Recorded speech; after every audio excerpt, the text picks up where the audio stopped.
Selamat sore Bapak Ibu sedang kekasih dalam Tuhan. Senang berjumpa sore hari ini lagi bersama saudara untuk membagikan berkat dan firman Tuhan. Nah, buka Alkitab kita masing-masing. 2 Timotius pasal yang pertama, ayat yang ke-5 sampai ayat yang ke-10. 2 Timotius pasal yang pertama, ayat yang ke-5 sampai ayat yang ke-10. Dan saya belum mati, saudara-saudara. Saya masih hidup. Sebab ada satu hari yang paling sangat mengganggu saya. Waktu itu saya lagi ada di Amerika dan terus telepon dari Jakarta bunyi dan bilang, "Hey, katanya you mati." Saya bilang, "Oh iya? Betul nggak?" "Betul, katanya mati." "Oh enggak, saya itu nggak mati itu," saya bilang gitu. Ya, dan wah, saudaraku, saya ingat karena saya dari Amerika nggak langsung ke Jakarta. Saya dari Amerika tunggu di Bangkok, ketemu rombongan dari Jakarta untuk sama-sama ke Israel. So di Bangkok saya disalam-salamin orang. Aduh, di gereja saya udah didoain katanya. Kami berdoa buat keluarga yang ditinggalkan katanya gitu. Boy, saudaraku, saya masih sehat-sehat dan udah mati lagi katanya. Tapi di mana-mana itu biasa. Kalau cerita tentang manusia selalu lebih enak untuk didengar. Dan saya bisa bayangkan kalau semua bicara tentang Yesus. Wow, dalam waktu dekat ini banyak lutut bertelut lidah mengaku Yesus Kristus Tuhan. Amin, saudara. Tapi kalau kita dengar, iya udah tahu belum? Karena tahu apa? Masa dia udah kawin lagi? Masa sih? Itu lebih cepat ceritanya, saudara. Nah, 2 Timotius pasal 1 ayat yang ke-5 sampai ayat yang ke-10. 2 Timotius pasal 1 ayat yang ke-5 sampai ayat yang ke-10. Sebab aku teringat akan imanmu yang tulus ikhlas, yaitu iman yang pertama-tama hidup di dalam nenekmu Lois dan di dalam ibumu Yunike. Dan aku yakin juga hidup di dalam dirimu. Karena itulah aku peringatkan engkau untuk mengobarkan karunia Allah yang ada padamu oleh penumpangan tanganku atasmu. Sebab Allah memberikan kepada kita bukan roh ketakutan, melainkan roh yang membangkitkan kekuatan, kasih, dan ketertiban. Jadi janganlah malu bersaksi tentang Tuhan kita. Dan janganlah malu karena aku seorang hukuman karena dia. Melainkan ikutlah menderita bagi Injilnya oleh kekuatan Allah. Dialah yang menyelamatkan kita dan memanggil kita dengan panggilan kudus.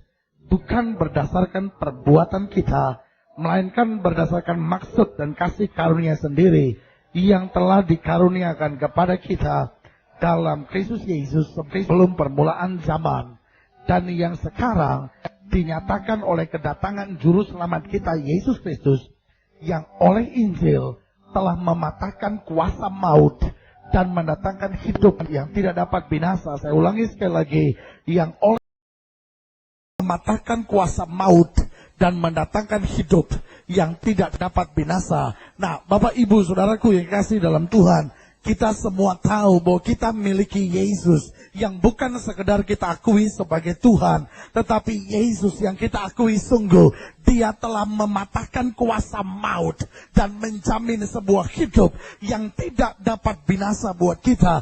Tapi persoalannya seringkali memang kita akui Yesus kita maha kuasa, memang kita akui baginya tidak ada perkara yang mustahil, memang kita akui dia telah mengalahkan kuasa maut, bangkit dari kematiannya, dan memang kita akui bahwa orang yang percaya kepadanya tidak binasa melainkan beroleh hidup yang kekal. Namun kemudian muncul dalam pikiran kita, walaupun Yesus saya maha kuasa, walaupun baginya tidak ada perkara yang mustahil, tapi kita mulai berkata, tapi saya tetap hidup di dunia.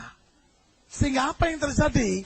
Manusia mulai diliputi dengan ketakutannya. Lalu kita mulai menganggap, wajar dong. Itu kan hal yang biasa. Nah, saudaraku, persoalan yang terbesar di dalam gereja saat ini bukan ketika gereja kekurangan dana. Persoalan yang terbesar dalam gereja saat ini bukan ketika gereja tidak punya izin lagi untuk bangun gereja. Persoalan yang terbesar buat gereja saat ini bukan karena gereja disebut golongan minoritas, tapi mengalami banyak tekanan. Tetapi dengar baik, persoalan yang terbesar dalam gereja saat ini, orang percaya diliputi dengan ketakutannya.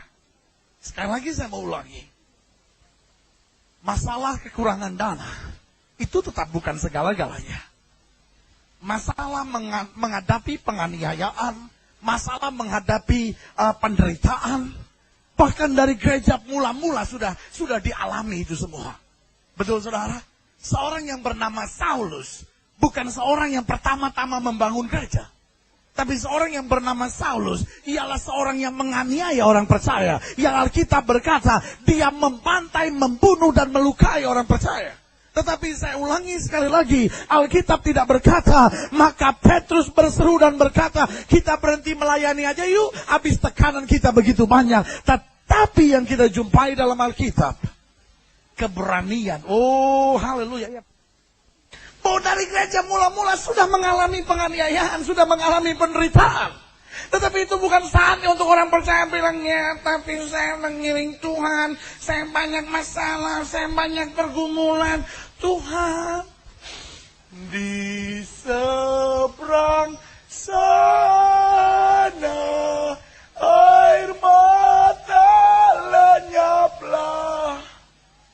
Persoalan yang terbesar, gereja hidup dalam ketakutannya. Dan sehingga apa yang terjadi sekarang saudaraku, ini persoalan yang seringkali tidak disadari. Dan ini yang seringkali menghambat. Kenapa munculnya orang-orang percaya yang tetap hidup. Percaya bahwa Allahnya Maha Kuasa. Percaya bahwa bagi Allah tidak ada perkara yang mustahil. Tapi tetap hidup dalam ketakutan. Lihat, saudaraku, Alkitab berbicara. Gideon membawa 32.000 pasukan. Lalu berhadapan dengan dia ratusan ribu musuh. Dan sekarang Gideon berdoa dan saya tahu persis pasti doanya berbunyi, ya Allahku, musuh kami terlalu banyak dan kami terlalu sedikit. Tetapi inilah kalimat Tuhan berkata kepada Gideon, Gideon terlalu banyak. Dan Gideon pasti berdoa dan bertanya, apa maksudmu terlalu banyak? Tuhan berkata, yang takut dan gentar suruh pulang. Dan saudaraku, apa yang dijumpai? 22.000 orang. Semuanya berapa tadi saya bilang? 32.000. Sekarang yang pulang berapa saudara? 22.000. Berarti lebih banyak yang takut daripada yang tidak takut. Nah itu yang saya takutkan di dalam gereja. Hanya orang-orang yang bernyanyi, kita buat iblis gemetar. Tapi menghadapi persoalan, iblis buat kita gemetar, katanya gitu. Nah ini persoalannya saudara. Kenapa? Karena ketakutan. Dan pertama saya renungkan dan saya mulai berpikir, kenapa orang yang takut disuruh pulang sama Tuhan? Karena orang yang takut bikin masalah. Betul saudara? Orang yang takut akan membuat dirinya kompromi dengan dosa. Kenapa dia takut? Wah, kalau saya hidup benar, nanti usaha saya tidak bisa maju. Kalau saya hidup benar, wah, nanti karir saya kurang bagus. Kalau saya hidup benar, nanti saya kurang populer begitu. Kalau hidup saya benar, nanti nggak banyak orang yang suka sama saya. Ini kan demi toleransi. Ya, kadangkala orang lupa membedakan mana toleransi, mana kompromi terhadap dosa. Betul saudara? Manusia mulai takut. Coba saudara mulai garisi. Apa yang menjadi efek kemudian dari ketakutan? Lihat, kenapa orang korupsi? Jawabannya sederhana. Karena sebetulnya dia takut. Tanya sama dia, itu salah atau tidak? Gak mungkin dia bilang, oh ya korupsi gak boleh ya. Gak tahu. Gak mungkin. Tapi jawabannya sederhana, saya tahu bahwa itu salah. Tapi saya takut. Betul saudara? Saya takut untuk hidup hanya dengan keadaan seperti ini. Contoh selanjutnya. Kenapa orang memfitnah orang lain? Kenapa orang membicarakan yang buruk tentang orang lain? Jawabannya sederhana, kita takut. Kita pikir kalau kita bersaing secara sehat, maka kita nggak mungkin berhasil. Saya nggak mungkin duduk di tempat duduknya dia. Sehingga apa yang terjadi? Saya harus fitnah dia. Saya harus ngomong yang buruk tentang dia. Supaya kursinya terjungkal dan saya bisa duduk di kursinya. Lihat. Lalu kenapa orang ketika difitnah marah begitu? Apa kamu ngomongin tentang saya?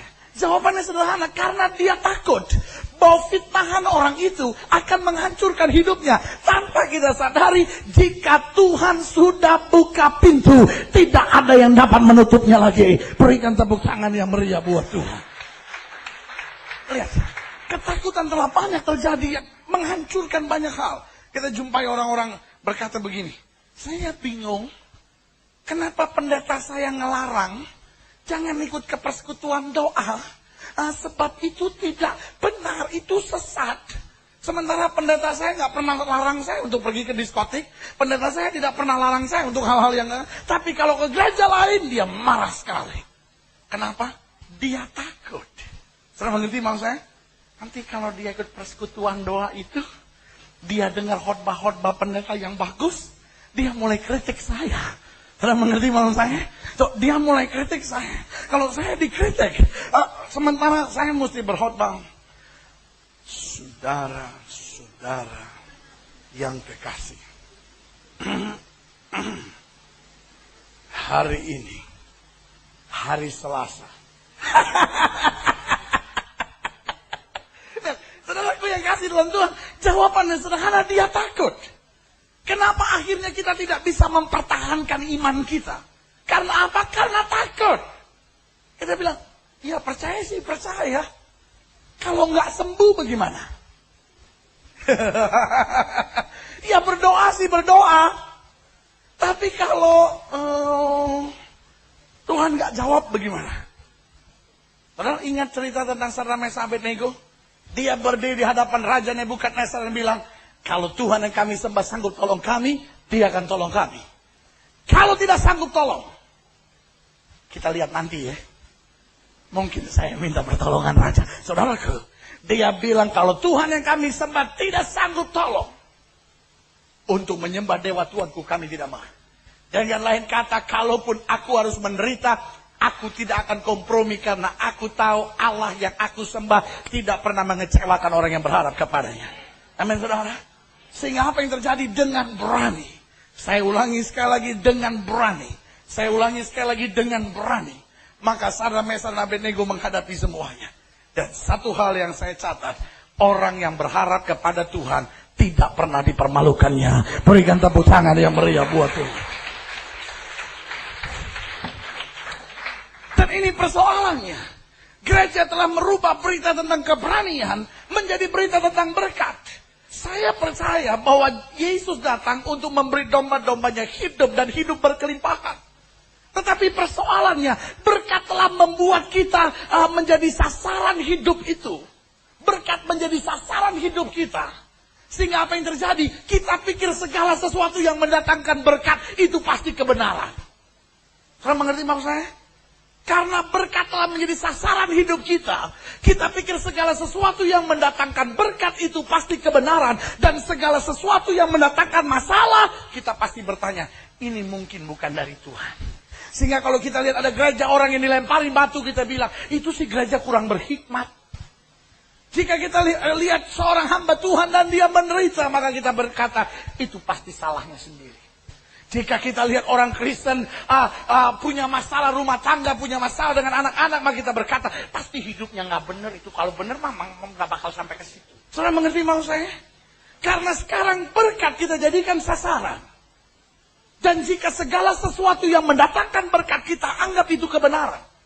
Dan setiap kali kita punya masalah, selalu kita pikir, pasti ada yang gak benar.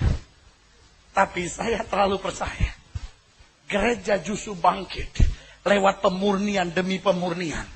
Demi kebenaran dan keberaniannya. Amin saudara.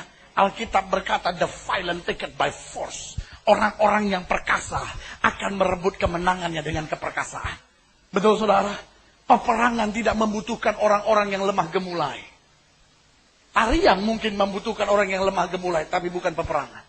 Gak mungkin orang datang dalam peperangan dan bilang, tolong dong daerah kamu mau saya kuasain, boleh ya? Gak apa-apa deh. No. The violent taken by force. Amin saudara. Setan gak akan lihat saudara, setan gak senang lihat saudara diberkati. Tapi sekali lagi, kita just datang sama dia. Dan kita bilang, I force to, you give me back. Saya paksa engkau untuk kembalikan apa yang Tuhan sediakan buat saya. Amin saudara.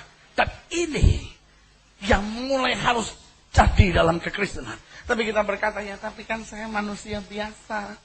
Masa ya saya bisa hidup dalam keberanian sesungguhnya. Nah, ini persoalan. Kita punya konsep berpikir yang salah. Saudara mengerti maksud saya? Kita selalu pikir bahwa ketakutan itu kelemahan manusiawi.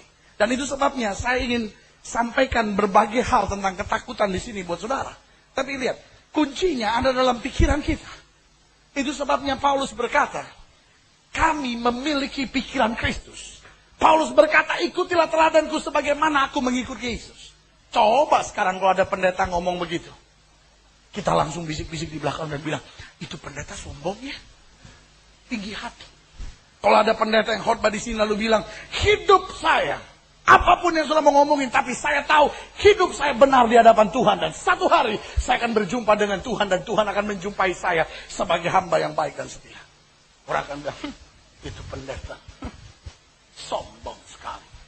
Jika ada pendeta yang berkata, hidup saya tidak sedetik pun miring ke kiri maupun miring ke kanan, tapi tepat sesuai firman.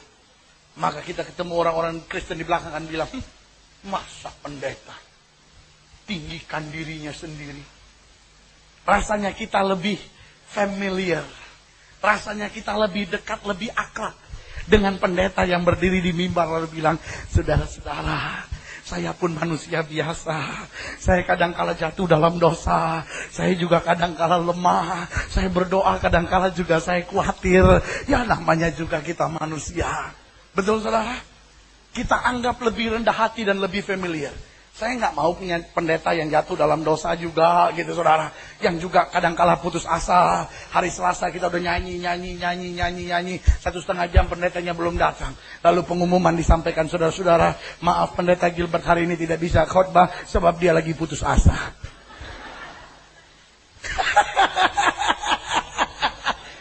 Saudara bisa bayangkan? Tiba-tiba kita masuk hari Selasa, pengumuman besar-besar di depan dan berkata hari ini tidak ada kebaktian.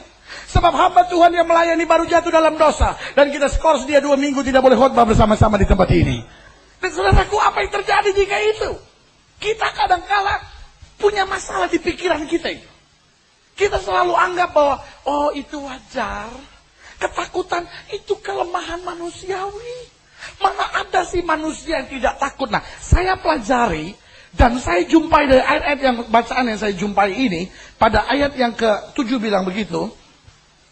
Sebab, haleluya, Allah memberikan kepada kita bukan roh ketakutan, melainkan roh yang membangkitkan kekuatan, kasih, dan ketertiban. Nah, sekarang pertanyaannya, apa itu ketakutan? Dan saya jumpai dalam Alkitab, ketakutan adalah bagian integral dalam diri manusia yang terjadi karena manusia jatuh dalam dosa. Saya ulangi sekali lagi.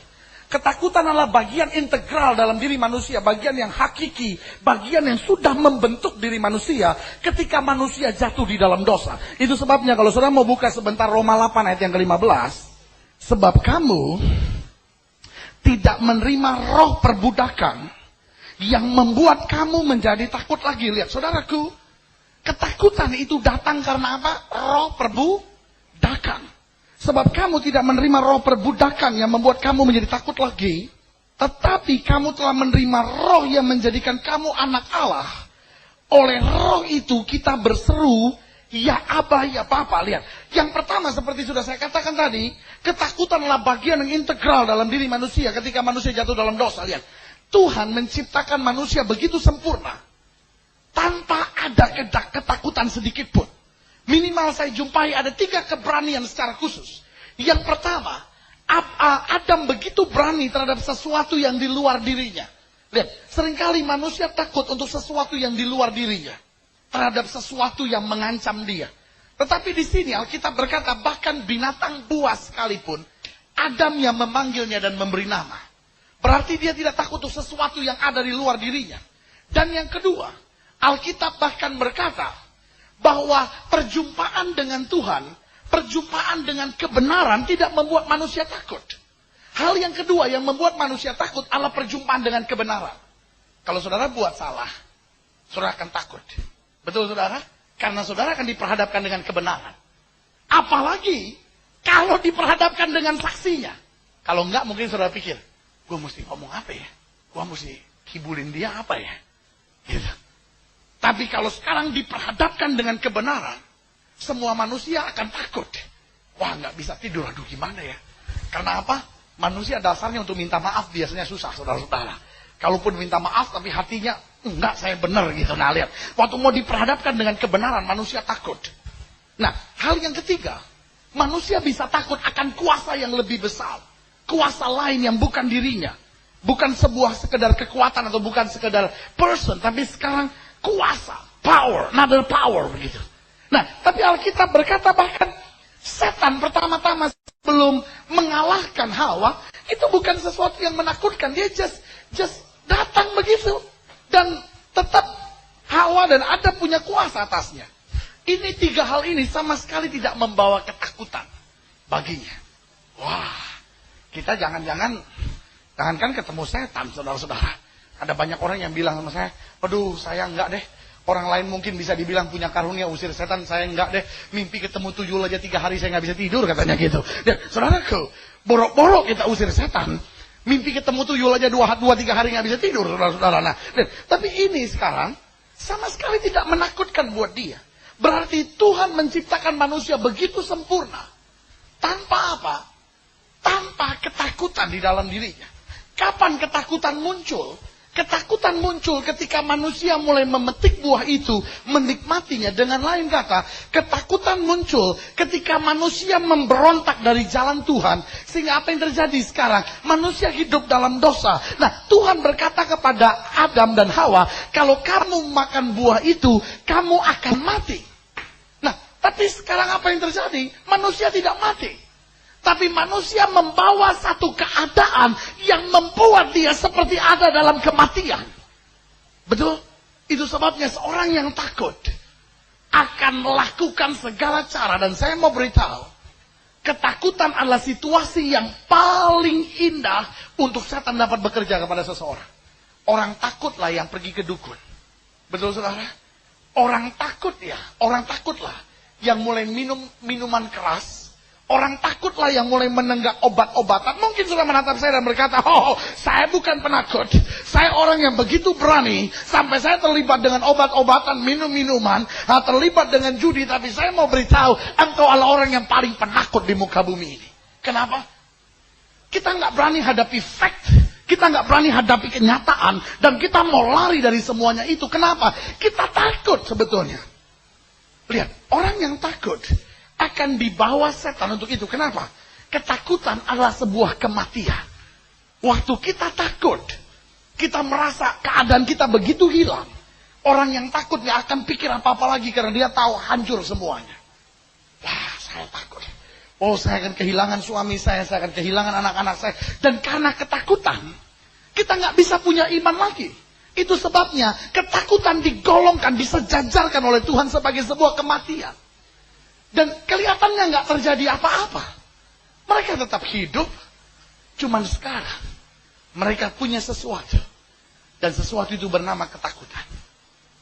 Untuk sementara mereka tidak rasa. Tapi apa yang terjadi kemudian? Bunyi langkah Tuhan. Dan saudaraku, bunyi langkah Tuhan yang tadinya sangat menggairahkan buat Adam dan Hawa. Bunyi langkah Tuhan yang tadinya membuat mereka dapat bercakap-cakap dengan Tuhan. Bunyi langkah Tuhan itu tiba-tiba membuat sesuatu yang dirasanya sangat tidak menyenangkan sekali. Sesuatu yang tidak pernah dirasa sebelumnya. Sesuatu yang tidak pernah diciptakan oleh Allah sebelumnya. Sehingga Adam menarik tangan Hawa. Dan mereka berdua mulai bersembunyi. Karena mereka sekarang mulai rasakan sesuatu yang tidak pernah diciptakan oleh Allah. Sesuatu yang tidak disediakan untuk mereka. Dan sesuatu yang tidak dirancangkan Allah buat mereka. Dan sesuatu itu bernama ketakutan. Sehingga sekarang mereka bersembunyi. Dan suara itu berkata, Adam, di manakah engkau? Adam dan Hawa begitu ketakutan, kata Alkitab. Dan mereka berkata, di sini aku Tuhan. Kami telanjang dan kami malu. Dan mulai saat dosa itu, apa yang terjadi kemudian? Ketakutan menjadi bagian integral dalam diri manusia. Kenapa? Karena manusia sekarang diperbudak oleh dosa. Manusia ingin berbuat yang baik. Tapi setiap kali dia ingin buat yang baik, dia takut. Kalau saya ampuni dia, nanti dia tetap semena-mena dengan saya. Apa yang terjadi? Kalau saya hidup benar, lalu saya nggak bisa bisnis dengan baik, bagaimana? Kalau saya hidup benar, lalu saya ditinggalkan oleh kekasih saya, gimana? Kalau saya hidup benar, lalu saya kehilangan teman-teman saya, bagaimana? Lihat saudaraku, manusia sekarang menjadi manusia yang diperbudak. Walaupun kehendak untuk berbuat baik mungkin masih ada, tapi sekarang perbudakan itu membuat manusia ketakutan. Itu sebabnya hal yang pertama saya mau sampaikan buat saudara. Ketakutan adalah bagian integral dalam diri manusia yang terjadi ketika manusia jatuh dalam dosa. Dengan lain kata, kalau kita masih hidup dalam dosa, dengan lain kata, kalau kita masih tertarik dengan dosa, kalau kita masih ada dalam ikatan dosa, jangan pernah bermimpi untuk mengharapkan satu hidup yang tanpa hidup dalam ketakutan. Saya ulangi sekali lagi, jika kita masih tertarik dengan dosa, jika kita masih berputar-putar dengan dosa, jika dosa masih sesuatu yang sangat menyenangkan buat kita, jangan pernah bermimpi kita bisa masuk hidup yang tanpa ketakutan. Kenapa? Itu adalah bagian integral, bagian yang mengikat, bagian yang hakiki dalam diri manusia ketika manusia jatuh dalam dosa. Tetapi itu juga berarti kalau kita sudah meninggalkan dosa, oh haleluya, jika kita sudah hidup baru di dalam Kristus, kita tidak perlu lagi. Karena Alkitab berkata kepada kita, bukan diberikan roh perbudakan yang memberikan kita takut lagi, tetapi roh yang membuat kita dapat memanggil Bapa kita sebagai ya Aba ya Bapa. Di dalam Yesus Kristus Tuhan yang memberikan kekuatan buat kita. Berikan tepuk tangan yang meriah buat.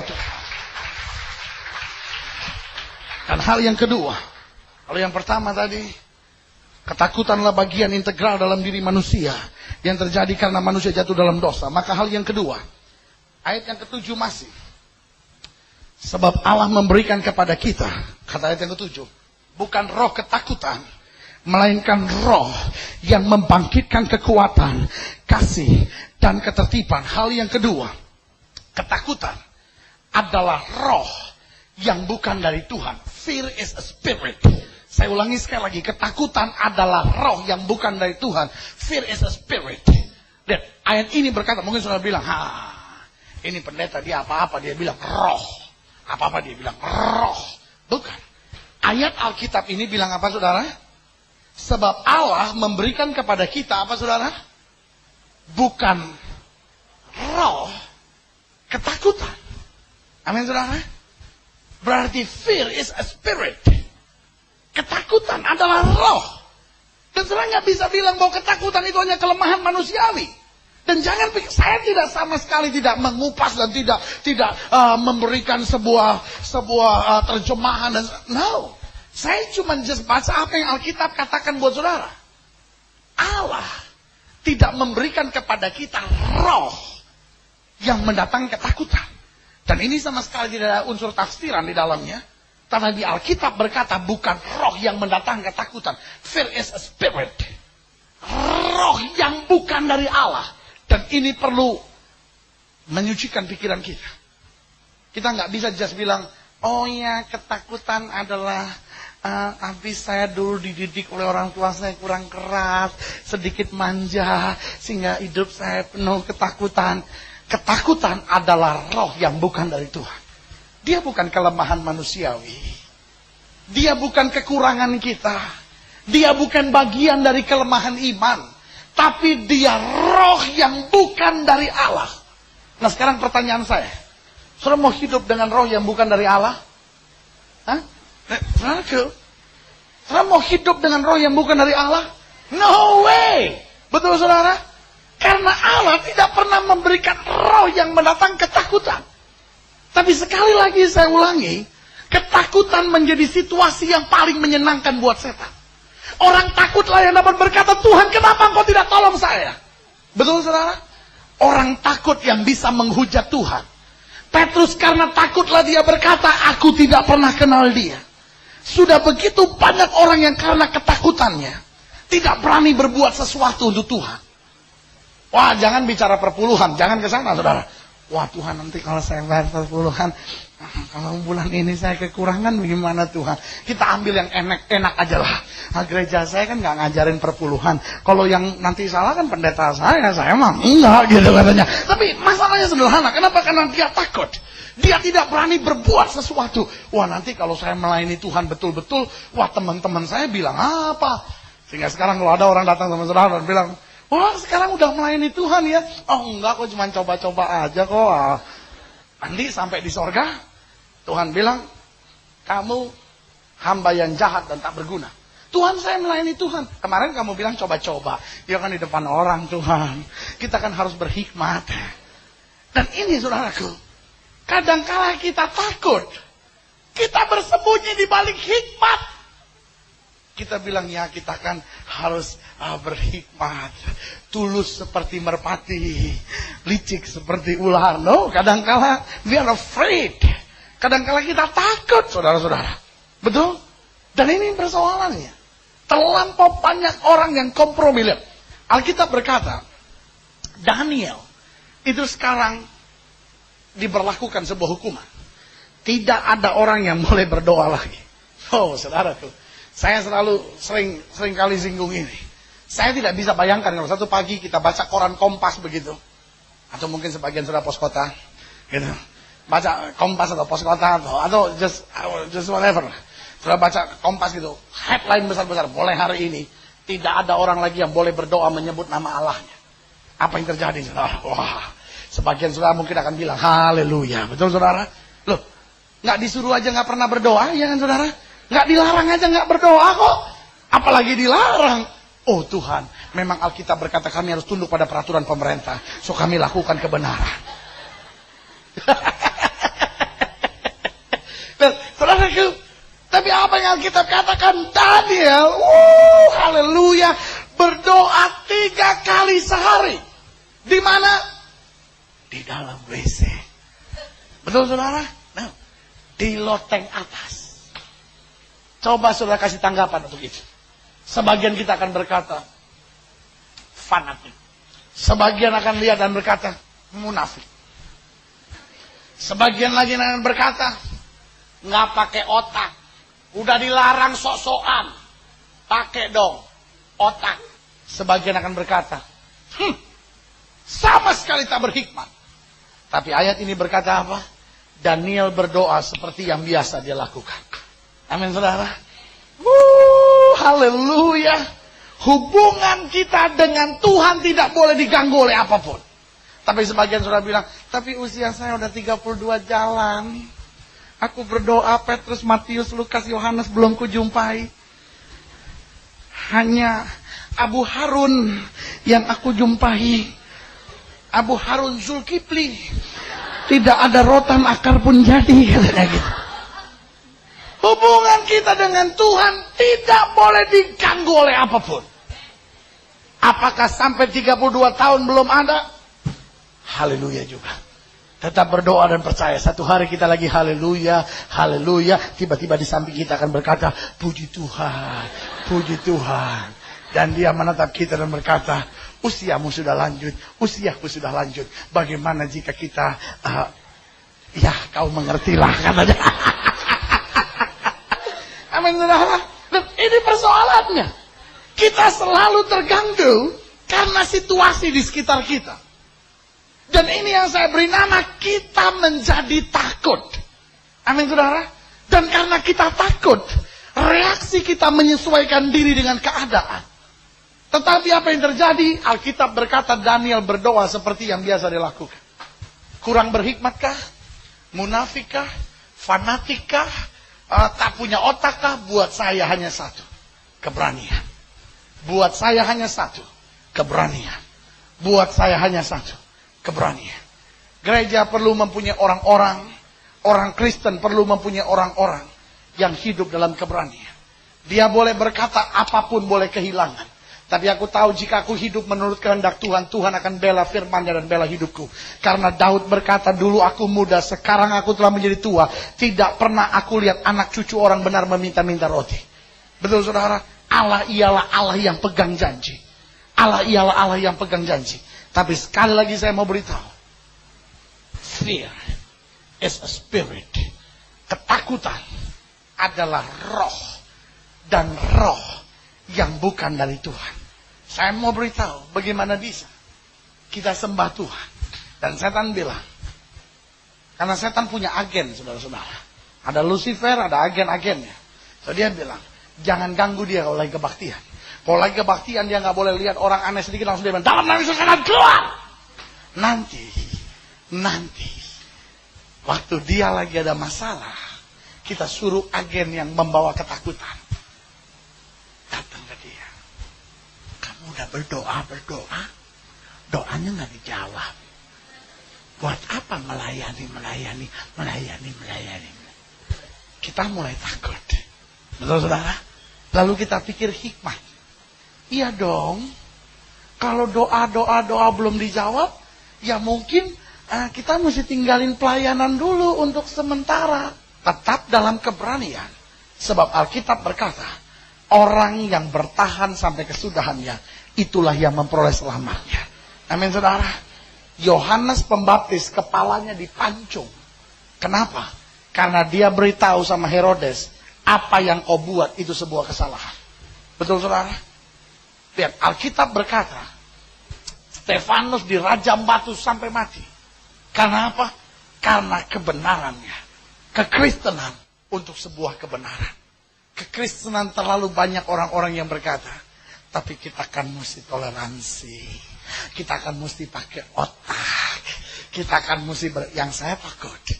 Peristiwa Gideon terulang lagi. Lebih banyak orang yang takut yang disuruh pulang daripada orang yang berani. Dan kekristenan sekali lagi membutuhkan orang-orang yang terlepas dari ketakutan. Karena ketakutan adalah roh yang bukan dari Tuhan. Dan sampai orang usaha karena ketakutannya. Apa yang dia buat, dia tanya sama orang. Ini toko saya harus ngadep kemana? Pintunya harus di sebelah mana? Pintu ini sama pintu ini mesti saling berhadapan atau berjejer, atau di tengah-tengahnya harus ada sekat, harus ada apa?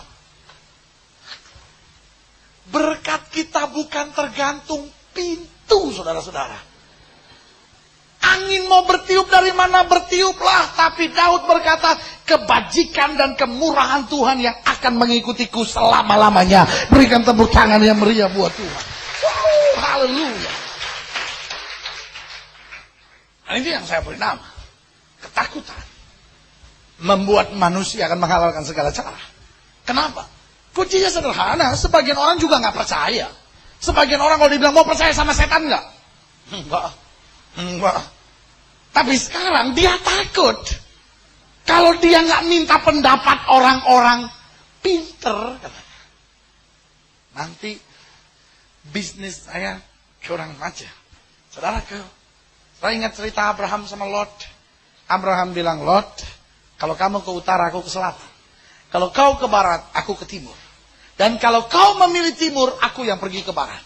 Kenapa? Dengan lain kata Abraham mau bilang, berkatku tidak ditentukan tanah. Berkatku tidak ditentukan apapun. Kalau saudara sebentar buka Kejadian pasal 26, saudara akan lihat sesuatu yang sangat menarik yang terjadi kemudian dengan anaknya.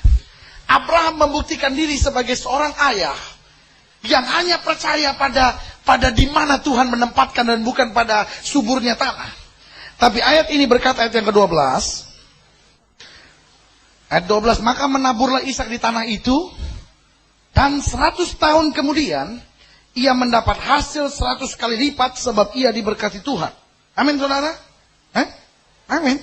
Dalam tahun itu juga apa? 100 tahun kemudian saudara. Boy. Sekarang saya tahu saudara betul-betul punya banyak masalah. You are very confused people. Dalam tahun itu juga. Bukan 100 tahun kemudian. Amin. Bilang amin aja biar dia senang. Amin. Yang saya mau beritahukan buat saudara di sini justru dia menabur di mana saudara-saudara? Di mana? Di mana? Di mana? Di tanah mana? Filistin. Filistin itu negeri orang kafir. Lihat, sekarang dia menabur di situ dan Alkitab berkata apa saudara? Dalam tahun itu juga. Dan mendapat hasil berapa? 100 kali lipat. Sebab apa? Ia pintar, ia berpengalaman, ia hebat, ia luar biasa. No, sebab ia diberkati Tuhan. Mungkin sudah bilang, tapi ayahnya Ishak adalah Abraham, orang kaya. Itu bukan persoalan. Tapi sebab ia diberkati Tuhan, maka apa yang terjadi? 100 kali lipat dia dapat. Ada banyak orang yang hanya duduk dan bilang, tapi orang tua saya miskin. Atau ada banyak orang yang jadi sombong dan bilang, orang tua saya kaya. Kita berhasil bukan karena kekayaan orang tua. Kita berhasil bukan karena otak yang pandai. Tapi Alkitab berkata 100 kali lipat karena apa? Tuhan memberkatinya. Alkitab bicara tentang Yusuf. Seorang yang menjadi hamba. Siapa hamba? Hamba itu lebih parah dari seorang pelayan. Tapi Alkitab berkata, karena Tuhan menyertainya, maka Tuhan membuat segalanya berhasil apapun yang dia buat. Amin, saudara. Sehingga ayat ini selanjutnya berkata, dan orang itu menjadi apa, saudara? Menjadi kaya, bahkan kian lama kian kaya, sehingga ia menjadi sangat kaya. Di mana dia kaya? Di negeri orang kafir. Sebab apa? Dia diberkati Tuhan. Karena itu selalu saya bilang, kemiskinan bukan keadaan. Kemiskinan bukan nasib. Kadangkala kemiskinan itu pola pikir kita. Karena kita pikirnya, saya nggak mampu. Saya nggak sanggup. Orang tua saya nggak bisa membiayai saya untuk sekolah MBA. Saya akhirnya dapat MBA tapi married by accident. Ya, apa mau dikata. Lalu kita bilang, saya orang tua yang miskin. Tatap anak dengan air mata dan bilang, nak, Mama nggak bisa sekolahin kamu. Kita orang miskin, mudah-mudahan kamu dapat anak orang kaya. Kalau enggak, ya enggak apa-apa juga. Ibu, kenapa ibu tidak berdoa dan berkata, Tuhan, aku tidak bisa membiayai anak-anakku sekolah. Tetapi anakku ada dalam tanganmu. Berkati dia sehingga dia tidak usah pakai biaya sekolah. Kalau perlu dapat beasiswa oleh karena kuasa. Amin, saudara. Ini persoalannya. Kadangkala kemiskinan bukan sebuah nasib dan keadaan. Tapi kadangkala kemiskinan sebuah pola hidup. Kita mau usaha apa-apa, tapi saya nggak punya pengalaman. Kita mau mulai sesuatu, tapi saya bodoh. Kita mau mulai sesuatu, tapi saya sudah sering kali gagal. Saudaraku, waktu Tuhan memberkati kita, maka dibukakan jalan bagi kita. Dan ini yang harus dimengerti, lepaskan diri dari ketakutan. Ketakutan hanya membuat saya minder. Dan berkata, saya tidak punya studi khusus untuk itu. Saingannya begitu banyak. Sebab kalau Tuhan memberkati kita, Alkitab berkata jika Tuhan di pihak kita, tidak ada yang dapat melawan kita. Amin, saudara. Sekali lagi saya beritahu, bahwa persoalannya kenapa kita nggak berani maju. Kenapa kita nggak berani punya ide. Kita nggak berani buat sesuatu. We afraid. Kita takut. Saya gagal nanti. Saya nanti nggak mampu. Saya nggak sanggup. No, kita masih punya Tuhan untuk itu. Ayat ke-14. Ia mempunyai kumpulan kambing domba dan lembu sapi serta banyak anak buah. Sehingga orang Filistin itu cemburu kepadanya. Ya ampun. Cemburu ada di sini. Dari kejadian cemburu sudah ada. Kalau sudah dicemburuin, itu udah lama itu saudara. Old fashion itu. Itu sudah kuno itu. Peristiwa pencemburuan. Kalau sudah dicemburuin, bersyukurlah. Sebab masih ada sesuatu yang olehnya sudah dicemburuin untuk itu. Betul saudara? Kalau nggak punya sesuatu, siapa yang mau cemburu sama saudara? Dan justru karena dia kaya, dia dicemburui. Nah, ayat 15. Segala sumur yang digali dalam zaman Abraham ayahnya oleh hamba-hambanya ayahnya itu ditutup oleh orang Filistina, ditimbun dengan tanah. Lalu kata Abimelek kepada Ishak, pergilah, sebab engkau telah menjadi jauh lebih berkuasa daripada kami. Lihat, saudaraku, 3 fakta penting dalam sebuah keberhasilan hidup dia miliki. Yang pertama, dia kaya, berarti dia punya uang. Betul saudara? Yang kedua, dia punya banyak anak buah. Berarti dia sekarang punya dukungan. Dan yang ketiga, Raja Abimelek mengakui, kamu sudah sungguh jauh lebih berkuasa daripada kami. Berarti 3 hal penting untuk sebuah suksesnya hidup dia telah miliki. Dia punya kekayaan, dan dia punya dukungan, dan dia punya kekuasaan. Wah, kurang apa lagi saudara-saudara. Tapi ayat yang ke-17, jadi pergilah Ishak dari situ. Saudara bisa bayangkan, dia menabur di tanah itu. Dia mendapat hasil di tanah itu. Dia jadi kaya karena tanah itu. Dia punya anak buah karena tanah itu. Dan dia sekarang punya kekuasaan karena tanah itu. Tanah itu ditutup oleh orang Filistin. Ayat ini berkata apa? Jadi pergilah Ishak. Ada banyak orang sekarang, kalau dia kaya, dia punya dukungan, dia punya kekuasaan, ada orang berani macam-macam seperti itu, dia akan manfaatkan ketiganya ini. Betul saudara? Dia akan pakai kekayaannya kalau perlu membayar orang untuk menghabisi orang-orang yang mengganggu hidupnya. Tapi sekarang saya mau beritahu, itu hanya orang-orang yang takut. Hanya orang-orang takutlah yang coba memanfaatkan kekuasaannya, kekayaannya. Kenapa? Karena dia pikir orang-orang itu dapat mengganggu ketentramannya. Tapi apa yang terjadi?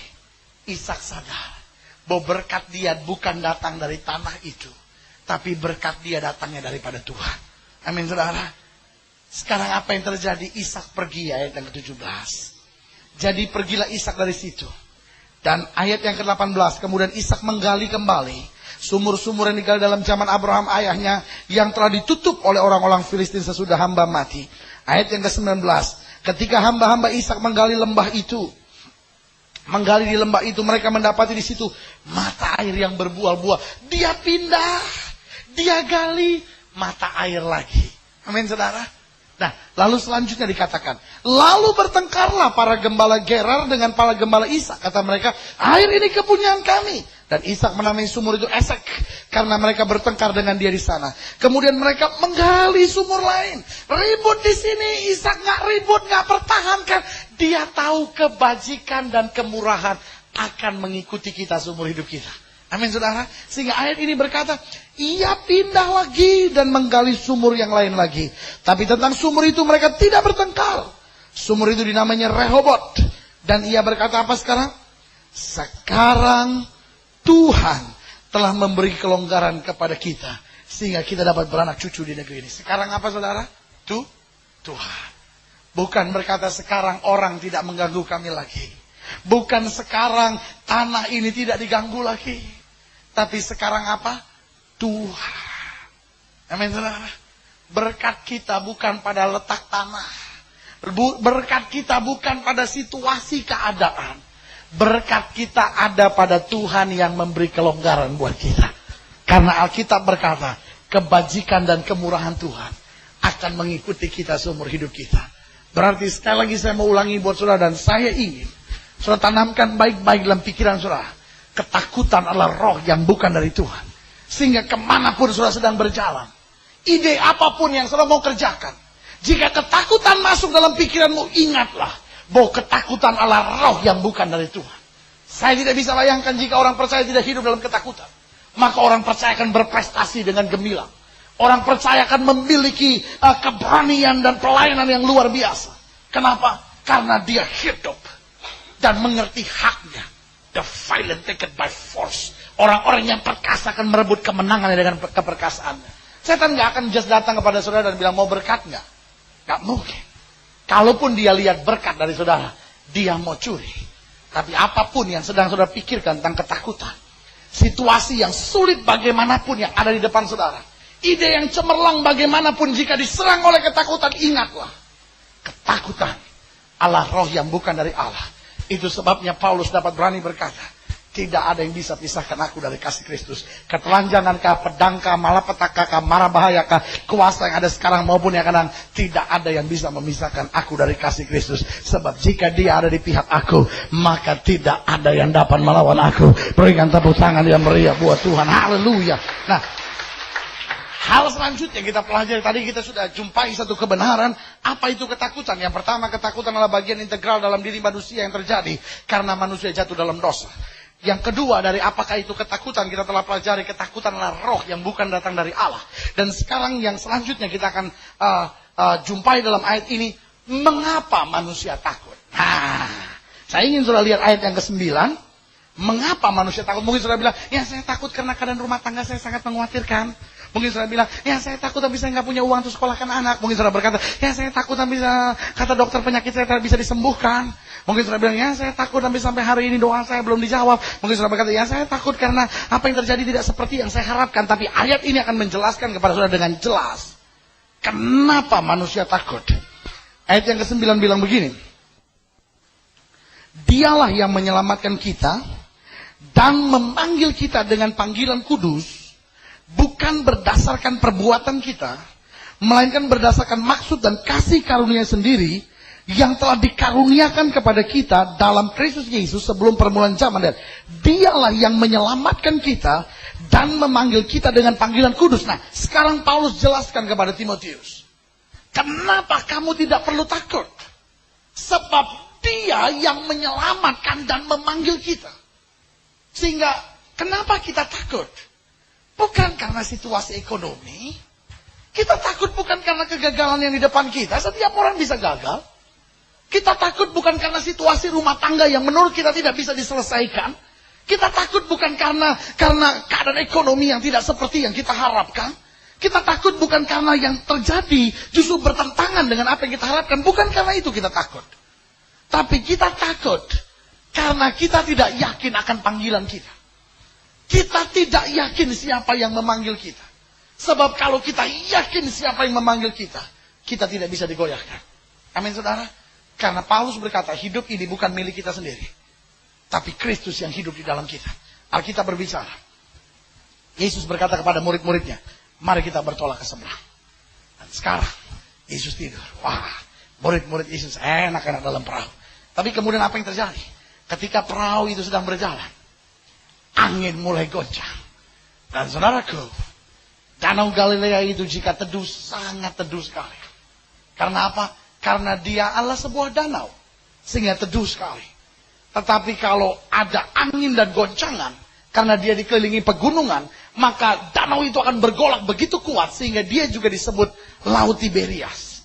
Sehingga dia waktu tenang disebut sebagai danau, dan waktu ada goncangan yang hebat, dia dinamai sebagai laut. Padahal tempatnya cuma satu. Laut Tiberias, Danau Tiberias, ya itu juga. Nah, sekarang apa yang terjadi? Tiba-tiba goncangan begitu hebat. Wah, Petrus sebagai orang yang terbiasa dengan laut, dia merasa dan itu wilayah kerjanya. Sehingga dia pikir, oh biasa, saya ngerti. Sehingga apa yang terjadi sekarang? Dia berusaha. Sekarang dia berusaha. Untuk apa? Untuk meneduhkan semuanya. Untuk membuat tenang. Tetapi apa yang terjadi? Dia lupa bahwa ini persoalan bukan karena perjalanannya. Betul, saudara?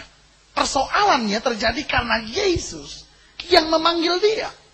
Dia seharusnya just bangunkan Yesus dan bilang, Guru, engkau tidak peduli kalau kita binasa, selesai.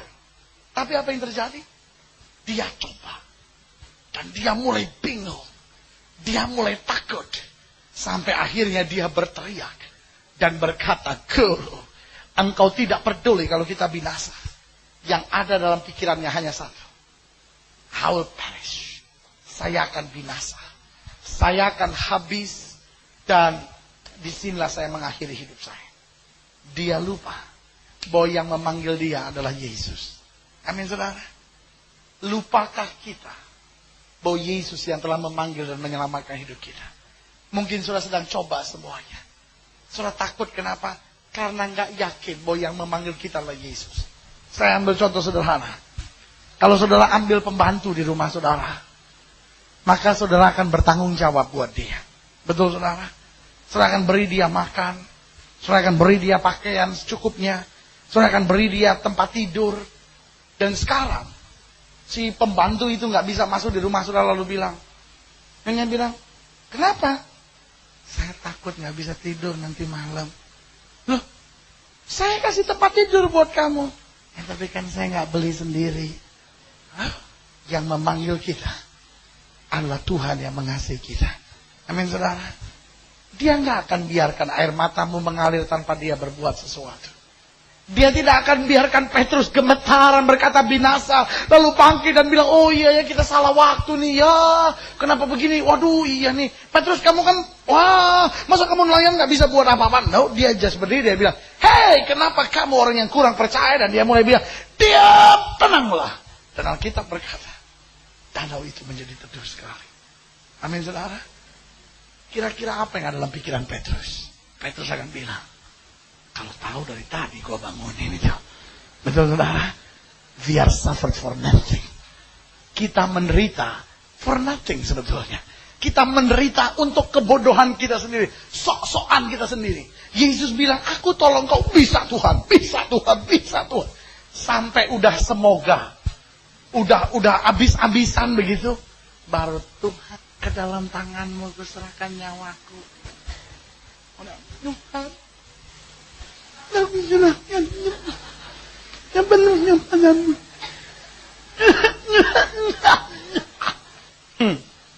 Kenapa kita takut? Karena kita tidak yakin siapa yang memanggil kita. Tapi hari ini kita akan tetap tegaran berkata dan berkata bahwa roh yang ada di dalamku lebih besar dari roh yang alam dunia ini. Itu sebabnya Musa tahu siapa yang memanggilnya.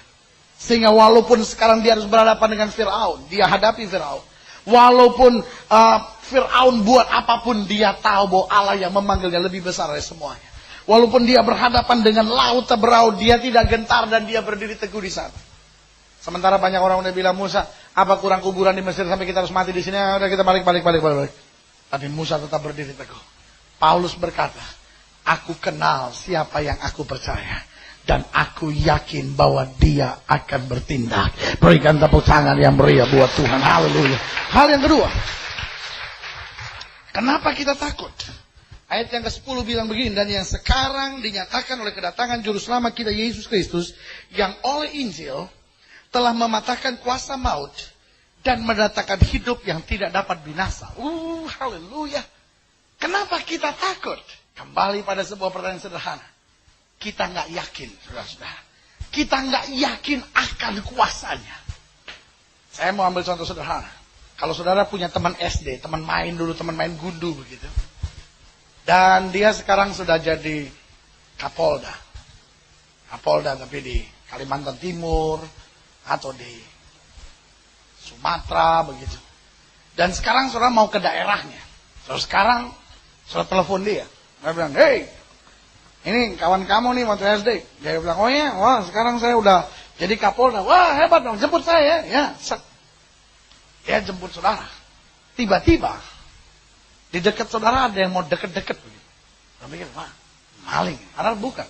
Itu pengawal saudara semua. Kenapa? Karena yang bersama dengan saudara itu pimpinan kota itu. Betul saudara? Haleluya.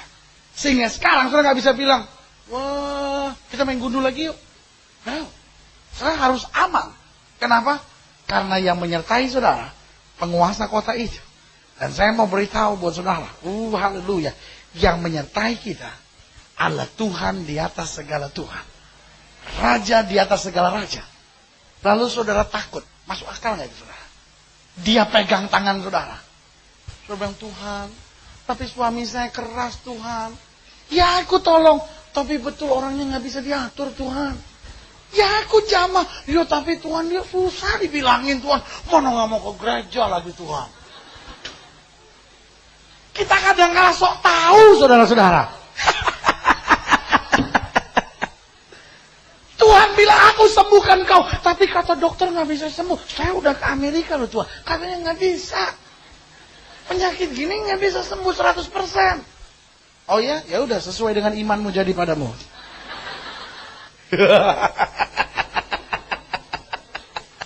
Terus mengerti maksud saya?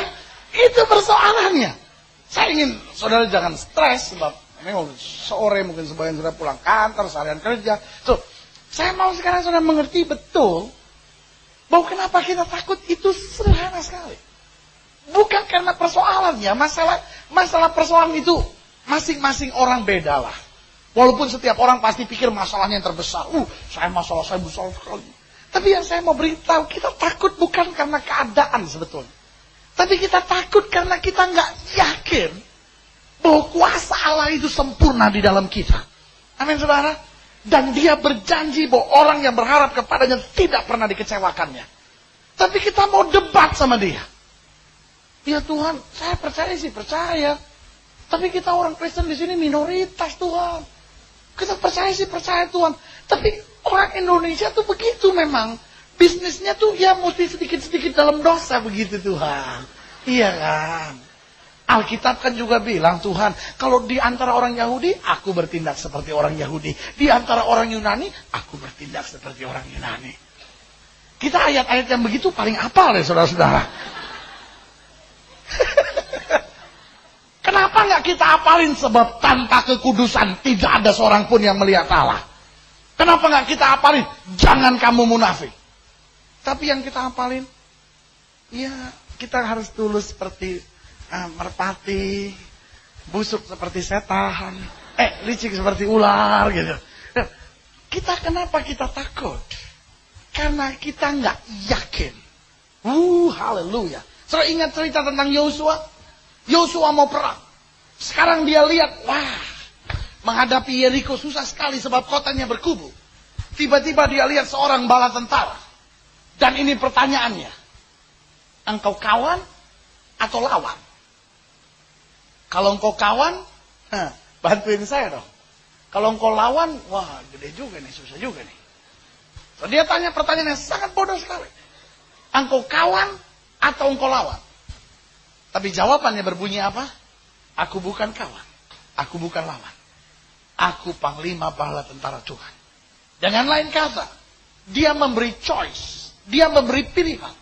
Kalau kamu mau mengakui aku sebagai lawan karena aku panglima bala tentara Tuhan, maka aku datang untuk melawan engkau. Tetapi jika kamu mau mengakui aku sebagai kawan karena aku panglima bala tentara Tuhan, maka aku datang untuk membela engkau. Betul saudara?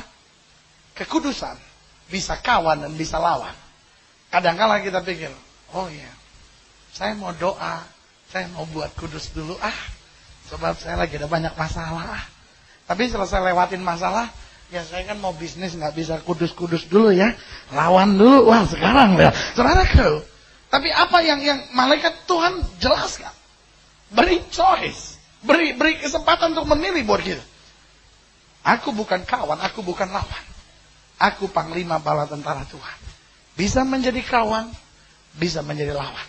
Tapi apa yang sekarang Yosua buat? Dia sujud. Dan malaikat itu berkata, tanggalkanlah kasutmu. Sebab tempat di mana engkau berdiri itu kudus. Amin saudara. Sekarang dia tahu. Yang menyertai dia. Bukan cuma suara. Tapi Allah yang akan bertindak dan berperang bagi dia. Dia tidak gentar lagi. Dia kumpulin semua pasukan. Malaikat itu bilang sekarang sama dia, kamu harus kelilingi ini, tembok ini 1 kali 1 hari. Dia kelilingin saudara. Dia nggak peduli tentara di Yeriko bilang orang gila semua itu. Dia nggak peduli tentara Yeriko. Siapkan segala sesuatunya. Dia keliling 1 kali 1 hari selama 6 hari. Sampai malaikat itu berkata, hari yang ke-7 kamu kelilingi 6 kali, diam-diam aja seperti hari-hari kemarin. Dan hari ke-7 kamu harus berteriak, bersorak, bunyikan semua trompet bagi Allah, sangkakala bagi Allah. Dan sekarang, karena dia tahu yang menyertai dia, dia bisa takut lihat tembok, dia bisa takut lihat pengalaman bangsanya yang ditindas bertahun-tahun di Mesir. Dia bisa takut lihat suasana modern dari kota Yeriko itu. Tetapi dia tidak takut karena dia yakin akan kuasa yang menyertai dia. Beranikah kita hari ini berkata, aku yakin bahwa Allahku hidup. Persoalanku boleh semakin besar, keadaan boleh seperti yang tidak kuharapkan. Tapi aku tahu orang yang berharap kepada Tuhan tidak pernah dikecewakannya. Berikan tepuk tangan yang meriah buat Tuhan. Kita bangkit berdiri. Kita datang pada Tuhan sekarang.